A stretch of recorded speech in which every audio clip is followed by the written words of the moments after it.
Today's video is going to be a little different as it's mainly aimed at my European viewers, as I'm going to be reviewing the very popular entry-level Diversa Aquariums. I currently own 11 Diversa tanks and I recently passed one over to my friend for his fish room to save space in mine. I've never had a single problem with these budget-friendly aquariums, and I just want to say that at the very start. As far as I'm aware, they are only available here in Europe and they're essentially AQUARIUMS budget line made in the very same factory over in Poland.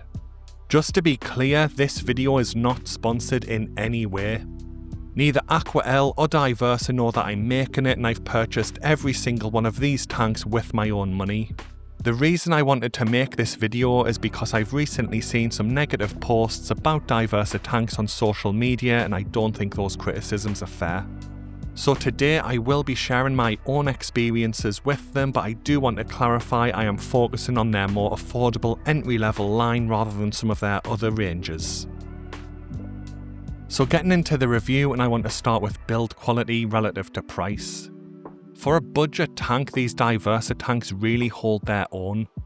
Personally, I think the build quality is actually better than some aquariums that I've seen locally at a similar price. The glass thickness does scale up with tank size, which is exactly what you'd expect for proper support. For example, my 25 litre or 6.6 US gallon Diversa tanks have a glass thickness of 3mm, while my 160 litre or 40 US gallon tank has a 6mm glass thickness. Anything over 126 litres comes with glass braces for added strength, and tanks over 250 litres come with a glass bridge for extra support.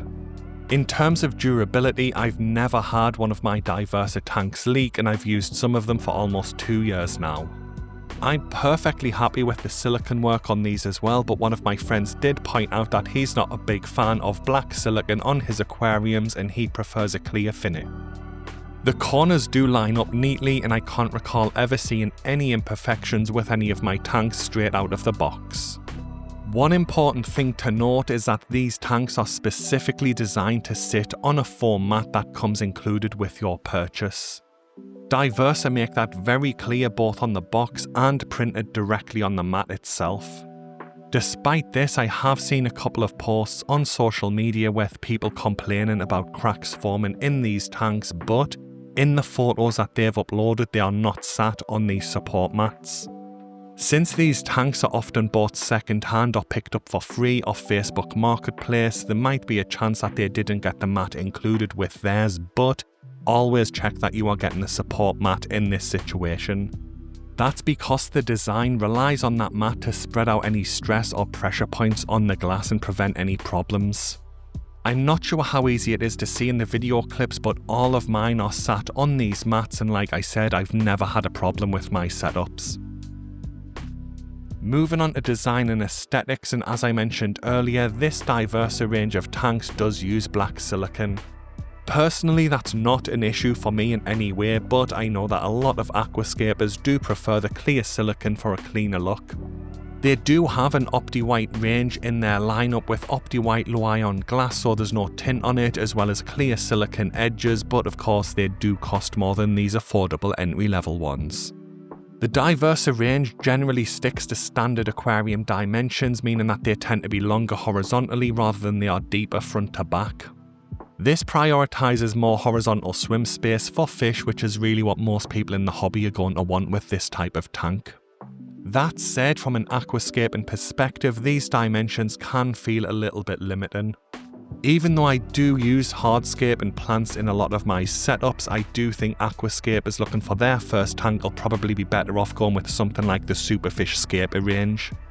Those tanks aren't as long horizontally but tend to be deeper front to back, giving you a lot more room for hardscape and plants to create illusions of depth and things like that for your visual appeal on your aquascape layout.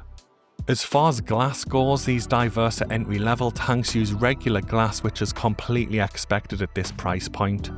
As I mentioned earlier, if you want that low ion ultra clear glass without that slightly green tint, you're going to want to go with their more expensive Opti-Clear range.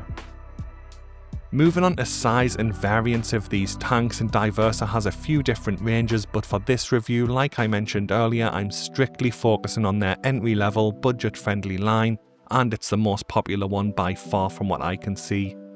Here in the UK, I don't actually know any shops that sell the Diversa Aquariums directly, even though I do know several that will sell AQUARIUMS products.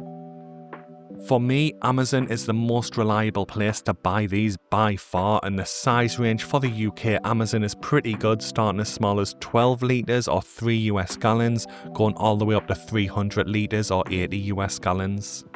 That said, there is one thing that really bugs me about the lineup that's available here in the UK. On Amazon, the size jumps straight from 54 litres or 14 US gallons up to 112 litres or 29 US gallons with nothing in between.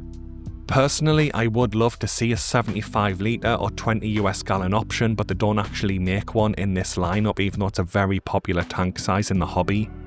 That doesn't affect me much moving forward because I am sticking mostly to 54 litres and below for my fish room, but late last year a 20 gallon or 75 litre tank would have been perfect for one of my projects, and I'm guessing a lot of other people would like them too.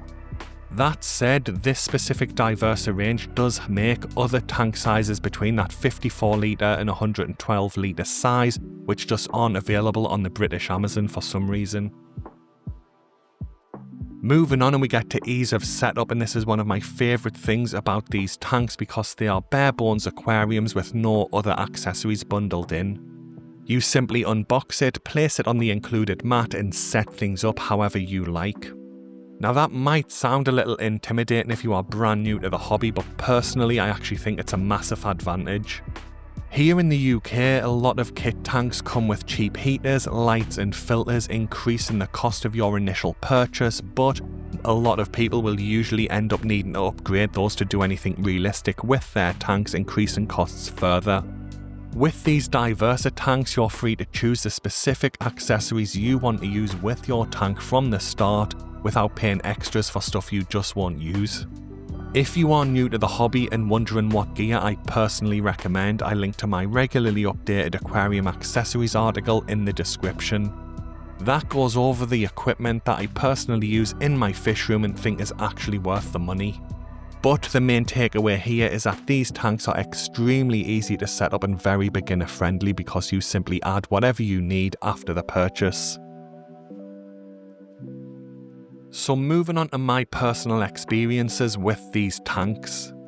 Because these are bare bones aquariums, you can add whatever accessories you want to reach your goals, which make it very easy to set them up for almost anything in the hobby. If you want a thriving community tank with plenty of fish and plants, get something sized to your available space and do something similar to my 40 gallon setup. If you just want a planted nano shrimp tank, then the 25 litre size is perfect, like the one I'm using here with no filter, with plants doing all of the filtration, and it houses my colony of red cherry shrimp. If you're looking to keep your costs as low as possible and remove the need from a heater, you can set up a room temperature setup with a species that doesn't require heating. Just be sure to match the tank size to the needs of the specific species of fish you want to keep and do something similar to my room temperature golden white cloud mountain minnow tank here. If shrimp breeding is your focus, then you can scale the tank to the size of the colony that you want as well as your available space, and then you can do something similar to my 25 litre high grade red cherry shrimp breeding setup. Or if you're just looking for a regular planted nano tank setup, anything from the 25 litre to 45 litre tank setups are an excellent option similar to this one. Personally, I'm not into the fish breeding side of the hobby, but I have seen people use the smaller 12 litre tanks as fry grout setups for a fish breeding setup too. With so many size options across the range, you really can tailor them to meet pretty much any project you can dream up. But keep in mind, as I mentioned earlier, Diversa tanks do stick to the more traditional long and shallow fish keeping dimensions rather than the deeper aquascaping dimensions. Even then though, they are very scapeable, and provided you can find hardscape that is sized to the tank you're going to get, you can still do some great looking scapes in these.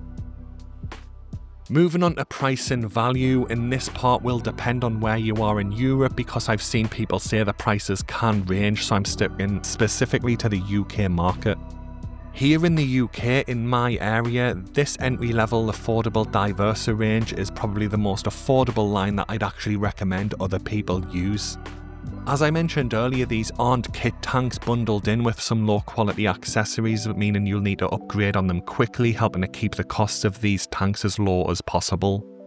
This does score these tanks some points in my opinion, because a lot of brands do seem to be taking the kit tank route moving forward, and a lot of them just simply result in you wasting money. So moving on to my final thoughts, and one of the simplest ways to judge whether a product is actually worth the money is to ask, would you buy it again?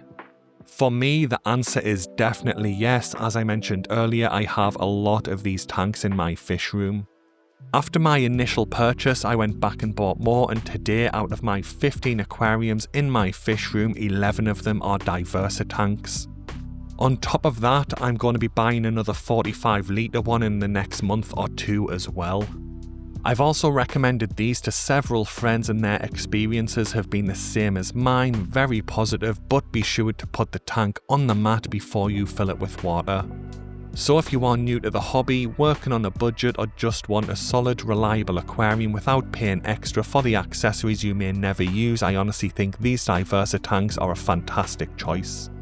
Anyway guys, that brings the video to an end. I hope it's been helpful. Thanks for watching, and I hope your Diversa tanks treat you as well as they've treated me.